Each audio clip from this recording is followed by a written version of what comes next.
developing lights. He just wants to be heard, whether it's the beat of the mic. He feels so unlike everybody else, alone, in spite of the fact that some people still think that they know. But no, he knows the code. It's not about the salary, it's all about reality and making some noise, making a story, making sure his click stays up. That means when he puts it down, Tox picking it up. Let's go. Who the hell is he anyway? He never really talks much, never concerned with status, but still even him starstruck. Humble through opportunities given despite the fact that many misjudge him because he makes a living from writing raps. Put it together himself, now the picture connects. Never asking for someone's help or to get some respect. He's only focused on what he wrote. His will is beyond reach, and now it all unfolds. The skill of an artist. This is 20% skill, 80% fear.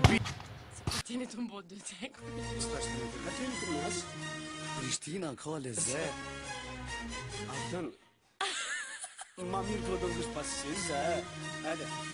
Kollegor e kollegor under rua. Ska må hit.